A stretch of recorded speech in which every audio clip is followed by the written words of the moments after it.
स्वागत है आप लोग के अपने channel study with Rakesh sir पे। तो जैसा कि आप लोग को मालूम है कि बोर्ड परीक्षा 2024 की जो तिथि है दिन प्रतिदिन नजदीक आती जा रही है। इसी संदर्भ में हम कक्षा 10वीं सामाजिक विज्ञान के महत्वपूर्ण प्रश्न लेकर आए हैं।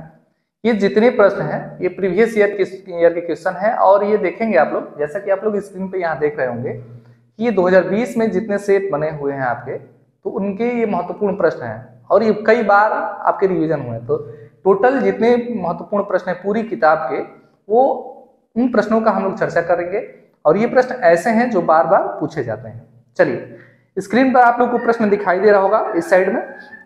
यहाँ पर आप लोग को पहला प्रश्न दिखाई दे रहा होगा कि 1848 ईस्वी की फ्रांसीसी राज क्रांति के फलस्वरूप, यानी आपके सामने 4 विकल्प दिए गए हैं। देखिए ये ओरिजिनल पेपर है, जैसा कि हमारे हाथ में आप लोग देख सकते हैं। ये टोटल जितने सेट हैं 2020 के जितने सेट हैं उसके टोटल बहुविकल्पी प्रश्नों की एक श्रृंखला है। इसको ध्यान से देखिएगा, बहुत इंपॉर्टेंट है ये। वीडियो में आगे बढ़ने से पहले आपको बता दें, यदि आप चैनल पर नए हैं तो चैनल को सब्सक्राइब कर लीजिएगा और वीडियो पसंद आए तो लाइक जरूर कीजिएगा। तो पहला प्रश्न आप लोग को दिखाई दे रहा होगा स्क्रीन पे। पहला प्रश्न है कि 1848 ईस्वी की फ्रांसीसी राज क्रांति के फलस्वरूप, यानी क्या क्या हुआ, फ्रांसीसी क्रांति के परिणाम स्वरूप क्या क्या हुआ 1848 ईस्वी में, ठीक है ना। कह रहा है कि निरंकुश राजतंत्र की स्थापना हुई, सीमित राजतंत्र की स्थापना हुई, सैन्य शासन की स्थापना हुई, गणतंत्र की स्थापना हुई। यानी 4 ऑप्शन है आपके सामने। तो याद रखिएगा, फ्रांस में सन 1848 ईस्वी में ही गणतंत्र की क्या हुई थी, स्थापना हुई थी। इंपॉर्टेंट प्रश्नों की श्रृंखला में जो आप लोग जाएंगे, हम चैप्टर वाइज बनाकर डाले हुए हैं। इतिहास का प्रश्न और ज्योग्राफी का 2 चैप्टर का हम प्रश्न डाल चुके हैं। यदि आप नहीं देखें तो चैप्टर वाइज चैप्टर जो है महत्वपूर्ण प्रश्नों की एक श्रृंखला का जो प्ले लिस्ट है बनाकर रखे हुए हैं, आप लोग उसको देख लीजिएगा, ठीक है। तो पहला प्रश्न का जो राइट उत्तर होगा वह है गणतंत्र की स्थापना, यानी फ्रांस में गणतंत्र की स्थापना कब हुई थी, याद रखिएगा 1848 ईस्वी में। सन याद रखिएगा आप लोग। उसके बाद अगला प्रश्न है, जैसा कि सेकंड नंबर प्रश्न आप लोग को दिखाई दे रहा होगा कि महाबंदी का प्रारंभ किस वर्ष में हुआ था। मोस्ट इंपोर्टेंट क्वेश्चन है, इसको हल भी करवाए हम। याद रखिए महाबंदी का शुरुआत कब हुआ था, 1929 ईस्वी में। महाबंदी का शुरुआत कब हुआ था, 1929 ईस्वी में। इसको याद रखिएगा। कमेंट बॉक्स में आप बताइएगा कि महाबंदी जो है सबसे पहले कहाँ देखने को मिली थी विश्व में, सर्वप्रथम महाबंदी का अधिक प्रभाव कहाँ पर देखने को मिला था। कमेंट बॉक्स में आप लोग जरूर उत्तर लिखिएगा। चलिए देखते हैं तीसरा प्रश्न। तीसरा प्रश्न आप लोग को स्क्रीन पे दिखाई दे रहा होगा। कह रहा है कि वंदे मातरम गीत के लेखक कौन थे। आपके सामने 4 विकल्प है, बंकिम चंद्र चटर्जी, रविन्द्रनाथ टैगोर, शरदचंद्र चटर्जी, अविंद्रनाथ टैगोर। देखिए बंकिम चंद्र चटर्जी का एक उपन्यास है जिसका नाम है आनंद मठ। नाम सुने होंगे आप लोग, आनंद मठ। इसको भी आप याद रखिएगा। तो आनंद मठ से ही लिया गया है वंदे मातरम, और ये किसके द्वारा लिखा गया है, बंकिम चंद्र चटर्जी के द्वारा जो है वंदे मातरम जो हम लोग का राष्ट्रीय गीत है वो बंकिम चंद्र चटर्जी के द्वारा लिखा गया है। कहाँ से लिया गया है, तो ये उनके जो उपन्यास है आनंद मठ, वहीं से आपका राष्ट्रीय गीत लिया गया है। बंकिम चंद्र चटर्जी द्वारा रचित आनंद मठ उपन्यास से ही आपका राष्ट्रीय गीत लिया गया है वंदे मातरम। चलिए उसके बाद है अगला प्रश्न, आप लोग के सामने स्क्रीन पे दिखाई दे रहा होगा। अगला प्रश्न है कि पेरियार रामास्वामी नायकर कौन थे। आपके सामने 4 विकल्प दिया गया है। वैज्ञानिक नहीं थे, शिक्षाविद, समाज सुधारक और लेखक। याद रखिए, तो ये जो पेरियार रामास्वामी थे वो कौन थे, तो याद रखिए एक प्रकार के समाज सुधारक और राजनीतिज्ञ थे। समाज सुधारक और राजनीतिज्ञ थे। पेरियार रामास्वामी क्या थे, तो एक प्रकार के समाजवादी, समाज सेवी कह लीजिए उनको। तो पेरियार रामास्वामी एक प्रकार के समाज सुधारक थे। चलिए उसके बाद चलते हैं अगले प्रश्न पे। तो अगला प्रश्न है आप लोग का 6वां नंबर प्रश्न, जैसा कि आप लोग को स्क्रीन पर दिखाई दे रहा होगा। यहाँ पर आप लोग को सॉरी कुछ ऐसे प्रश्न दिखाई दे रहा होगा, क्योंकि अभी हम बताएं कि टोटल जो है प्रीवियस ईयर प्रश्न है। तो आपको अति लघु उत्तरीय प्रश्न दिखाई दे रहे होंगे। तो अति लघु उत्तरीय प्रश्नों की श्रृंखला अलग से हम वीडियो बना देंगे उसके लिए। आज हम लोग केवल बहुविकल्पीय प्रश्नों को हल करेंगे, क्योंकि आप लोग को मालूम है कि आप लोग के पेपर में 20 प्रश्न जो है बहुविकल्पी के आने वाले हैं। चलिए उसके बाद कह रहा है कि पंचायती राज व्यवस्था की स्थापना कब हुई थी। आप लोग को मालूम है भारत में त्रिस्तरीय पंचायती राज व्यवस्था है, इसकी स्थापना कब हुई थी, तो याद रखिए सन 1992 ईस्वी में। पंचायती राज व्यवस्था की स्थापना कब हुई थी, 1992 ईस्वी में। 4 विकल्प आप लोग को दिखाई दे रहा होगा, 1980, 90, 92, 2004। तो याद रखिएगा राइट उत्तर कौन सा होगा, तो ये होगा आपका 1992। चलिए चलते हैं अगले प्रश्न पे। तो जो अगला प्रश्न है बहुविकल्पी का, ये आपका हिस्ट्री का था। अब हम लोग चलते हैं इसी सेट का जियोग्राफी के प्रश्न पे, ठीक है ना। चलिए तो जियोग्राफी का पहला प्रश्न, चलिए देखते हैं स्क्रीन पे। यहाँ पे दिखाई दे रहा है कि निम्नलिखित में से कौन सा अजैविक संसाधन है। देखिए संसाधन किसे कहते हैं, संसाधन के कितने प्रकार होते हैं, स्वामित्व के आधार पर संसाधन के कितने प्रकार होते हैं, उत्पादन के आधार पर, अलग अलग आधार पर संसाधनों के अलग अलग प्रकार बनाए गए हैं, ठीक है ना। तो जब लघुत्तरीय, अति लघुत्तरीय और दीर्घोत्तरीय प्रश्नों को हम हल कराएंगे टाइप वाइज टाइप, तो उसमें आपको हम इसका परिभाषा बताएंगे। अभी हम लोग सिर्फ बहुविकल्पी प्रश्नों को हल कर रहे हैं। चलिए, तो अगला प्रश्न है कि निम्न में से कौन सा अजैविक संसाधन है। देखिए अजैविक संसाधन किसे कहते हैं, जो निर्जीव होते हैं। अब आपके सामने 4 विकल्प स्क्रीन पर आप लोग देख रहे होंगे, चट्टाने, पशु, पौधे और मछलियां। तो पशु, पौधे और मछलियां तीनों तो क्या है, सजीव है, यानी इनमें जीवन होता है। चट्टाने जो है अजैविक संसाधन में रखा जाता है। तो याद रखिए ऑप्शन नंबर जो ए होगा हमारा राइट उत्तर होगा, यानी चट्टाने कौन सा संसाधन है, याद रखिए चट्टाने जो है अजैविक संसाधन है, चट्टाने जो है अजैविक संसाधन है। चलिए, उसके बाद अगला प्रश्न है आप लोग के सामने कि निम्नलिखित में से कौन सी खरीफ की फसल है। आपके सामने 4 विकल्प है, चना, धान, कपास, ख और ग दोनों। याद रखिए खरीफ की फसल, रबी की फसल, जायद की फसल आप लोग को मालूम होगा।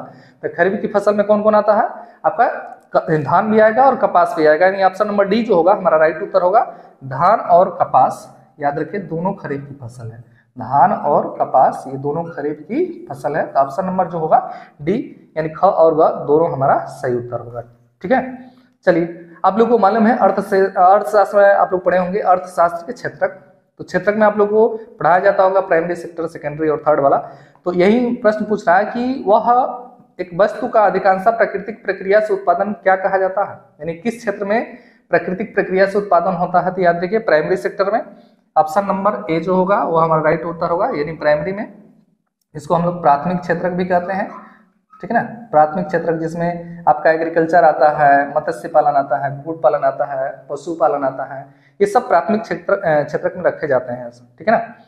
तो ये था 17 नंबर प्रश्न।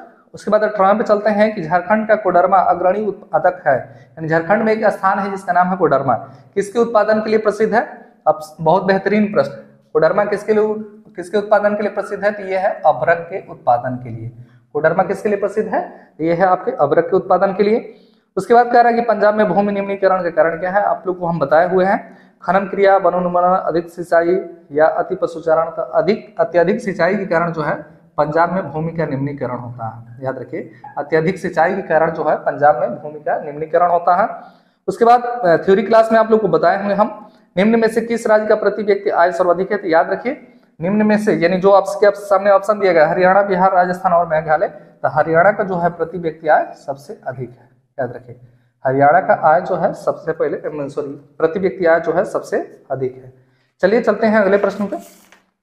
तो अगला प्रश्न है, ये सेट अगला सेट है 2020 का 825 NY, जैसा कि आप लोग स्क्रीन पे देख रहे होंगे यहाँ पे, उसमें के ये प्रश्न है जो हम लोग हल करेंगे। देखिए हम बोले प्रश्नों का बार बार रिवीजन होता। अभी हम लोग पहला प्रश्न पढ़े थे कि फ्रांस में गणतंत्र की घोषणा कब हुई थी, 1848 ईस्वी में।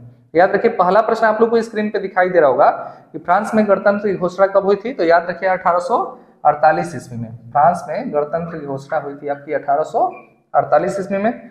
उसके बाद है गुलामगिरी के लेखक कौन थे, ठीक है। आपके सामने 4 विकल्प है, डॉक्टर भीमराव अंबेडकर, ज्योतिबा फुले, कैलाश वासनी देवी, रामास्वामी नेकर। तो याद रखिए ज्योतिबा फुले। याद रखिए गुलामगिरी जो पुस्तक है गुलामगिरी, उसके लेखक कौन थे, गुलामगिरी के जो लेखक थे वो थे ज्योतिबा फुले। याद रखिए कमेंट बॉक्स में आप बताइए गुलामगिरी पुस्तक की रचना कब की गई थी। चलिए अगले प्रश्न पे चलते हैं। कह रहा है कि भारत वापस आने पर गांधी जी ने पहला सत्याग्रह कहाँ किया था। अगर जी ऐसा प्रश्न बनता है कि गांधी जी ने पहला सत्याग्रह कहाँ किया था, याद रखिए तो गांधी जी का पहला सत्याग्रह हुआ था साउथ अफ्रीका में, दक्षिण अफ्रीका में, क्योंकि आप लोग को मालूम है 1893 ईस्वी में वो वहां मुकदमा लड़ने के लिए गए थे। तो गांधी जी जब भारत आए 9 जनवरी 1915 ईस्वी को, उसके बाद उन्होंने पहला सत्याग्रह कहाँ किया था। याद रखिए उन्होंने पहला सत्याग्रह किया था बिहार के चंपारण में। याद रखिए कहाँ किया था, बिहार के चंपारण में गांधी जी का पहला सत्याग्रह हुआ था भारत आने के बाद। तो राइट उत्तर हो जाएगा आपका चंपारण। उसके बाद कह रहा है कि संविधान के 8वीं अनुसूची में कितनी भाषाओं को मान्यता दी गई है। आप लोग को मालूम है, याद रखिएगा संविधान में जो है 12 भाषाएं हैं, और 12 भाषाएं जो है उन 12 भाषाओं में संविधान में 12 अनुसूचियां हैं, और 12 अनुसूचियों में जो हमारी 8वीं अनुसूची है उसमें भाषाओं का वर्णन किया गया है। तो जो 8वीं अनुसूची है उसमें कुल जो है 22 भाषाओं का वर्णन किया गया है। याद रखिए 8वीं अनुसूची में उसमें 22 भाषाओं का वर्णन किया गया है। चलिए आगे चलते हैं। कह रहा है कि निम्नलिखित में से किसमें महिलाओं को आरक्षण सुनिश्चित है। आपके सामने 4 विकल्प दिया गया है, विधानसभाओं में, लोकसभा में, पंचायती राज संस्थाओं में, राज्यसभा में। याद रखिए जो हम बोले त्रिस्तरीय पंचायती राज व्यवस्था, तो पंचायती राज व्यवस्था में महिलाओं को 33% जो है, पंचायती राज व्यवस्था में महिलाओं को 33% आरक्षण की व्यवस्था की गई है। याद रखिए पंचायती राज व्यवस्था, त्रिस्तरीय पंचायती राज व्यवस्था के बारे में बताए थे, जिला पंचायत, क्षेत्र पंचायत, नगर पंचायत। तो आपकी बात आप लोग को बताएं, सॉरी, क्षेत्र पंचायत, जिला पंचायत और ग्राम पंचायत, तो इस चीज को आप लोग याद रखिएगा। तो पंचायती राज व्यवस्था में महिलाओं के लिए 33% आरक्षण की व्यवस्था की गई है। उसके बाद अगला है, आप लोग के सामने प्रश्न 6वां दिखाई दे रहा होगा कि संविधान में उल्लेखित 3 सूचियों में से कौन सा विषय समवर्ती सूची में शामिल है। ऑप्शन है आपके सामने शिक्षा, कृषि, पुलिस और रक्षा। याद रखिएगा इसमें पुलिस और जो कृषि देख रहे हैं ये सब जो है आपके राज्य सूची का है। रक्षा जो है वो आपका संघ सूची का विषय है, और शिक्षा जो है देख रहे हैं आप, ये शिक्षा समवर्ती सूची का विषय है। याद रखिए शिक्षा किसका विषय है, तो ये आपका समवर्ती सूची में रखा जाता है शिक्षा, ठीक है ना। तो इसको आप लोग याद रखिएगा। ऑप्शन नंबर जो सी होगा, ए होगा हम लोग का राइट उत्तर होगा। चलिए चलते हैं अगले प्रश्न पे। तो अगला प्रश्न है, देखिए भारत वर्तमान समय में भारतीय संघ में कितने केंद्र शासित प्रदेश हैं। याद रखिए भारत में वर्तमान समय में केंद्र शासित प्रदेशों की संख्या कितनी है, 8। आप लोग को मालूम है पहले 7 हुआ करते थे, उसके बाद 9 हुए, 9 से फिर 8 हुए, क्योंकि 2 दादर नगर हवेली और दमन द्वीप को मर्ज करके यानी एक करके एक अब कर दिया गया केंद्र शासित प्रदेश।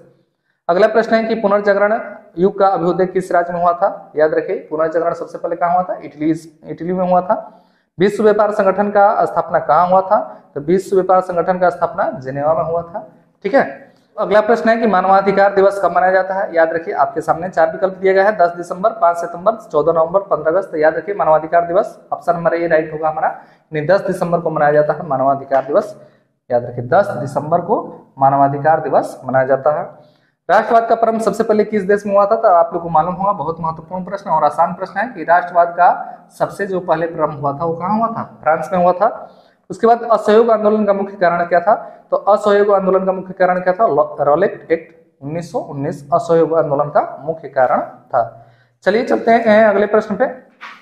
तो जो अगला प्रश्न है हम लोग का वो है आपका ज्योग्राफी से। तो इसमें पहला प्रश्न है, ये हम जब चैप्टर आप लोग को बताए थे, पढ़ा रहे थे अलग अलग चैप्टरों का जो इम्पोर्टेंट, तो उसमें हम प्रश्न ये कल ही आप लोग को बताए थे कि चिपको आंदोलन संबंधित है किससे, तो वन संरक्षण से है चिपको आंदोलन संबंधित। जैसा कि स्क्रीन पर आप लोग क्वेश्चन देख रहे होंगे, चिपको आंदोलन किससे संबंधित है, वन संरक्षण से चिपको आंदोलन संबंधित है आपका। कपास की खेती के लिए सबसे उचित मिट्टी रेगुर मिट्टी कहा जाता है, इसे काली मिट्टी भी कहा जाता है। तो कपास की खेती के लिए सबसे उचित भूमि जो है मिट्टी है वो काली मिट्टी होती है। उसके बाद आगे आपके सामने अगला प्रश्न है कि इनमें से कौन सी रबी की फसल है। तो इसमें देखिए धान है, दालें हैं, मोटे अनाज है और कपास है। याद रखिए जो रबी की फसल में कौन कौन आएगा, देखिए आप लोग को मालूम है कि यहाँ पर एक दिया है विकल्प मोटे अनाज, ठीक है ना, मोटे अनाज है, उसके बाद धान है, उसके बाद दालें हैं, उसके बाद कपास। ये जो देख रहे हैं आप कपास, धान और मोटे अनाज, ये सब खरीफ की फसल में आते हैं, लेकिन जो दालें हैं वो किस में आती है, आपकी रबी की फसल में आती है। तो इसको आप लोग याद रखिएगा। अगला प्रश्न है कि उपभोक्ता भारत में उपभोक्ता संरक्षण अधिनियम 1982 ईस्वी में लागू हुआ था। ऑप्शन नंबर ए जो होगा राइट उत्तर होगा। निम्नलिखित में से आधारभूत उद्योग कौन सा है, तो याद रखिए आपका लौह और इस्पात उद्योग जो है आधारभूत उद्योग कहा जाता है। उसके बाद है कि भारत में करेंसी नोट जारी करने का एकाधिकार किसे प्राप्त है, तो याद रखिए भारत में जो आरबीआई है यानी रिजर्व बैंक ऑफ इंडिया, याद रखिए रिजर्व बैंक ऑफ इंडिया का स्थापना कब हुआ था, आप लोग कमेंट करके बताइएगा रिजर्व बैंक ऑफ इंडिया का स्थापना कब हुआ था और किस समिति की सिफारिश पर रिजर्व बैंक ऑफ इंडिया का स्थापना हुआ था। तो रिजर्व बैंक ऑफ इंडिया को एकाधिकार प्राप्त है भारत में करेंसी नोट जारी करने का, ठीक है ना। तो ये रहे कुछ प्रश्न, इंपोर्टेंट प्रश्न। तो इस वीडियो में इतना ही, तब तक देखते रहिए आप लोग का अपना channel study with Rakesh sir.